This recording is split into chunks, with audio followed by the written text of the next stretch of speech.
Hi guys, welcome to Arsenal Fan TV. This is the preview for Sunday night's game at Old Trafford against Manchester United. A massive game for us, and we go into the fixture on the back of a 1-0 defeat at home to Swansea, which really was a shock result and has really hindered our progression in getting a top 2 finish this season. Of course, it is in Man City's hands now. We've got to rely on them to drop points if we are to make a top 2 finish this season. Of course, we'll have to get a result against United, and we must avoid defeat at all costs in this game. We go to United with, I think, despite losing to Swansea, I still think we can go into this game with a lot of confidence. As long as we're not complacent and we put in a similar performance to the ones that we did against Manchester City earlier on in the season, and if we play like we did when Welbeck scored in the FA Cup quarter-finals a couple of months ago, then I think we can come out of this game certainly with a win. This is a depleted Manchester United side. Let's not forget that I think they're going to be without Wayne Rooney for this game. They're going to be without their leader.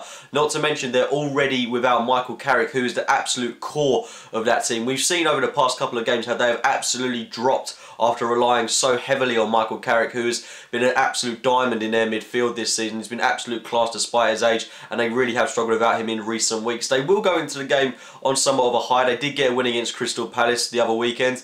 A very scrappy game to say the least. I think Crystal Palace certainly put in a very good performance in that, and maybe were worthy of a point at least, but Marouane Fellaini in the right place at the right time to put the ball in the back in there. A 2-1 victory for United, and they're going to be fully believing that they can get a result, if not a win, in this fixture on Sunday evening.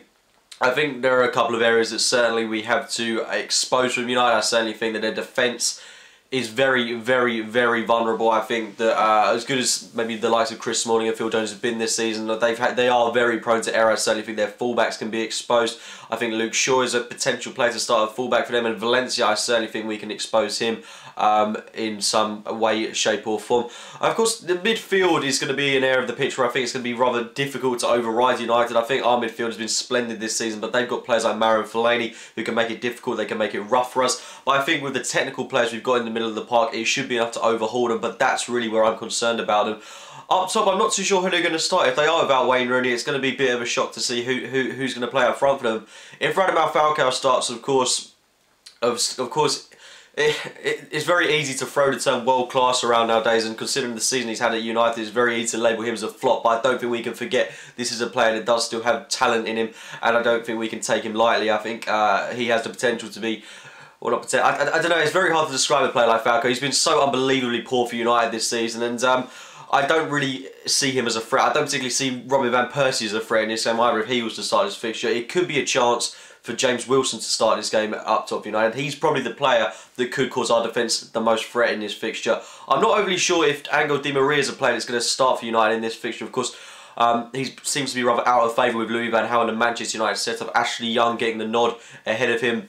They have got some very dangerous players on the flanks who I think we're going to have to take care of. Ashley Young's certainly a player who loves playing against us. And Hector Bellerin, if he is to start this game, is going to have his work cut out for him in this fixture. The big blow for Arsenal is, of course, Danny Welbeck supposedly going to be ruled out for the game. Of course, if he is able to come through, that'd be a massive boost for us if he's to go back to Old Trafford and start for the second time in a row there. But it looks like he's going to be out, and I think that's going to really harm our chances in this game. Only because I feel that with Welbeck out, with Walcott seemingly getting no game time, I have a horrible feeling that we're going to be starting Aaron Ramsey on the right-hand side of the flank. On the right flank, should I say, which I don't think is going to do us any favours in the fixture of this game. United are going to go into this fixture with real intensity. They're going to want to avoid that top, well, not top four, obviously, but they're not going to want to get fourth. They're going to aim for third and avoid those 2 dreaded games at the start of the season, which start the season early, a couple of weeks ahead of everybody else, which they're obviously going to want to avoid. I still think, certainly, we should, even if we were to lose this game, it is still in our own hands. We've got Sunderland and West Brom, which aren't going to be easy games to say the least, but they are at home. We should be picking up 6 points out of 6 in those games, and a top 3 finish should be undeniably in the bag. It would be absolutely disgraceful if we weren't to get a top 3 finish this season after absolutely bottling second. But we could still potentially get a top 2 finish this season, but it is a very big game for us.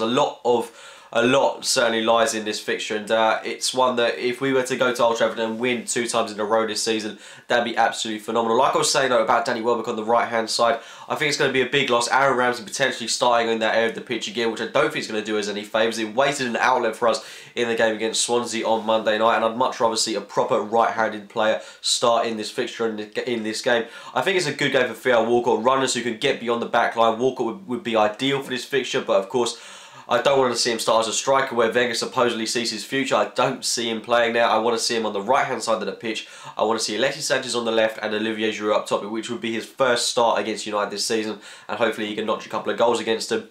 The Arsenal team that I want to see in full is as follows: David Ospina, Hector Bellerin, Per Mertesacker, Laurent Koscielny, Nacho Monreal, Francis Coquelin, Santi Cazorla, Theo Walcott, Mesut Ozil, Alexis Sanchez and Olivier Giroud. I don't like to think of it as dropping Ramsey. I like to think that I'm leaving him out of the team because I think it's going to be for the good of the game. I certainly think playing a natural right-handed player in this fixture would do us the world of good, as opposed to having Ramsey, who's not going to be providing very much of an outlet there. Alternatively, you drop Santi Cazorla and you play Aaron Ramsey in that slightly deeper role alongside someone like Francis Coquelin, which certainly could boost his confidence. We saw with Olivier Giroud when he had that awful game against Monaco. He started the next fixture and he got a goal against Everton. That was a great game for him. Potentially we could see the same happen with Ramsey, but I think it would come at the cost of dropping someone like either Santi Cazorla or Mesut Ozil. I don't think we can persist playing Ozil, Ramsey and Cazorla all in the same team. It's not going to work for us, and it's hindering Ramsey's development, if anything, because he's being wasted on the right hand side of the pitch. He's not doing the team any good on that flank, and like I say, it's wasting an outlet on that pitch where someone like Theo Walcott could potentially thrive. But that's the team I want to see start the game. I do think we can go to United and potentially get all 3 points. It's a very, very big game for us in the race for what is still a top 2 finish, but more importantly, it's just vital that we at least secure a top 3 finish so we avoid those dreaded games at the start of the season in the UEFA Champions League qualification round. So, guys, leave your thoughts in the comments box below. I'm going for a 2-1 win to Arsenal in this game. Leave your predictions in the comments box. Subscribe to Arsenal Fan TV. Check out my own channel, AFC Game by Game. I'll speak to you very soon, guys. Robbie here from Arsenal Fan TV, here with Sam from United People's, the Manchester United channel. And, you know, I had to do this video, yeah? Because there's been something